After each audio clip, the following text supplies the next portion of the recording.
Hi all, this is game 10 of the 1972 Fischer-Spassky match.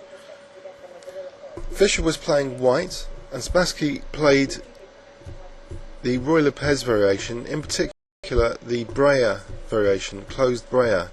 So we see black playing d6 here, and after c3 castling, and now black retreats that knight to b8.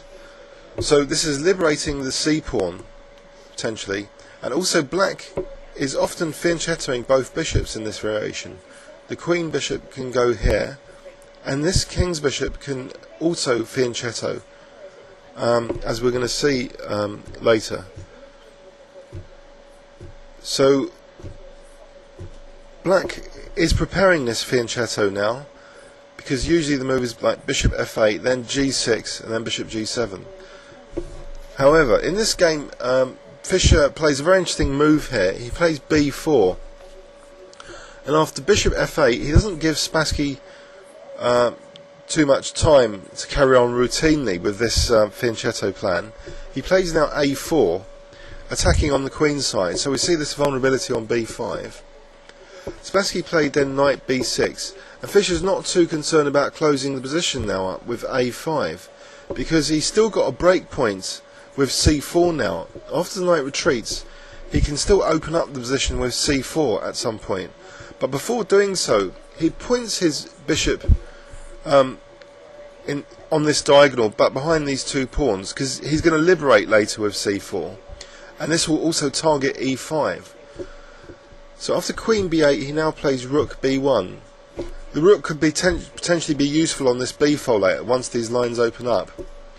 Spassky now actually accelerates the line opening by playing c5, so this leads now to a couple of major pawn exchanges which transform the nature of the position.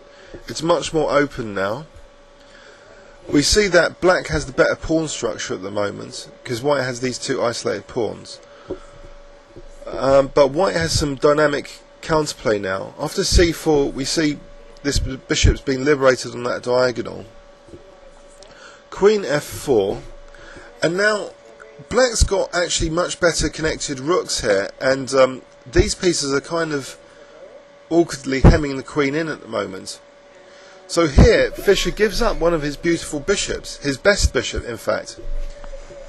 This bishop is behind this pawn, and it's this bishop on that lovely diagonal which he actually gives up. He plays bishop takes f6, because the idea is c takes b5, and he's not minding the black pressure after this rook ed8, this seemingly very unpleasant pin. He plays here calmly just queen c1, so seemingly passive move, and after queen c3 he plays knight f3. Now notice this knight is getting into a better position now, but you'll see it coordinates for an attack against the black king now. After queen takes a5, Fischer's noted a vulnerability in the black position, this f7 square, and he plays now bishop b3. And the queen is also well placed to come to f4, so this knight has crawled from d2 to f3, can also come to either e5 or g5 to support this attack. So all of a sudden, white's got an attacking initiative here. So the bishop and queen are now coordinating, so black defends, and now Fischer brings in the knight for the attack, and Spassky pins that knight, seemingly resourcefully defending the f7 square. But Fischer now plays rook bd1, increasing the pressure on black's defence here. And after rook e7, there's a lovely little tactic which wins a pawn now. Can you see it? Fischer plays bishop takes f7, temporarily giving up a piece. So now queen takes f7, because after queen takes, knight takes, there's this double attack possibility. If king takes now, there would be rook d7. Whoops. Rook d7. Forking the king and bishop.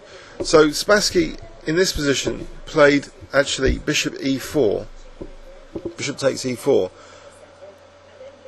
However, after rook takes e4, we also notice that white's the exchange up after all the smoke's cleared, but black has these potentially two dangerous passed pawns. Fischer neutralises them though expertly. He brings first of all this rook behind the pawn, which is always very good to try and keep pawns under control. These two checks occur, but they're not any harm for Fischer. After b4, now Fischer starts to bring his king in. He plays king g2. After h5, Fischer now plays rook b6. And we see now that the black king is getting involved, unfortunately, with these possibilities to do with the pawns. After rook d1, king f3, so the king's becoming more central and also potentially coming to attack these pawns. King f7, now king e2. Now rook d5 was played. So you see the pawns at the moment are frozen. This pawn is stopped from being liberated because of this rook. This pawn can't go anywhere. And this bishop can't really support their advance either. So at the moment, Fischer strengthens his position on this side of the board now by playing f4 and now g4. So potentially he's creating a passed pawn of his own. Now g5 was played, definitely giving Fischer a strong connected passed pawn here, this f5 pawn. Bishop e5, and now rook b5. There's a lot of pins now to consider. Rook takes b4 is now a threat. And actually, in this position, Spassky perhaps best would have been bishop c3. He actually loses that b pawn now. So rook takes e takes b4 was played. Bishop d4, now check, and it's all really technique now. Fischer plays a very cunning move here though in this position. Instead of allowing the king to become dangerously closer to undermine white's pawns, he plays now king f3, and although the rook would be en prise, there's rook e6 mate. If black took this rook, there's rook e6 mate. So this is unfortunate for Fischer that, sorry, for Spassky. Fischer's keeping the whole position under great control and is increasing his advantage. Now rook b8, trying to encourage the exchange of rooks, and again now rook b6 again, trying to exchange rooks. Rook g6, so this is a target now. Oops, Spassky's position is really coming apart now. Now there's two passed pawns here. Now f6, so the passed pawns start moving forward. And after rook b1, Spassky resigned. So, let's have a look at this game in conclusion and summary. It was a Ruy Lopez Breyer variation, and Fischer played an early a4 targeting black's queen side after bishop f8, disrupting black's normal plan of fianchettoing the bishop, and controversially kind of closed up the position here, but he knew that c4 would be a powerful break later on, and with that idea he played bishop b2, where this bishop would be powerful on this diagonal later. Rook b1, a seemingly prophylactic move, perhaps trying to discourage c5, but Spassky played it anyway. And now we see a lot of pawn exchanges, with the position opening up dramatically, and this controversial, seemingly controversial, giving up the best of the bishops in order to get this attacking pressure going on, seemingly playing this ultra passive move queen c1, but the queen is destined for an attack on black's king after black wins this a5 pawn. So it seems as though Fischer's played a clever decoy of his pawns on the queen side actually to get this attack on the f7 square. And now we see a lot of resources coming in to attack, and this beautiful combination which wins the exchange, because king takes f7, rook d7. So Fischer's the exchange up, but it's not so easy because there's these two dangerous passed pawns to handle. but he does so expertly.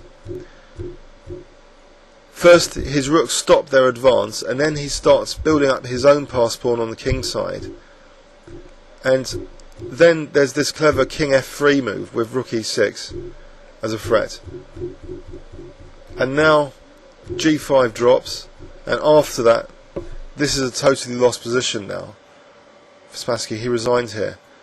So that was another excellently played game by Fischer on his road to winning the World Championship match in 1972. Hope you enjoyed it, and see you on YouTube.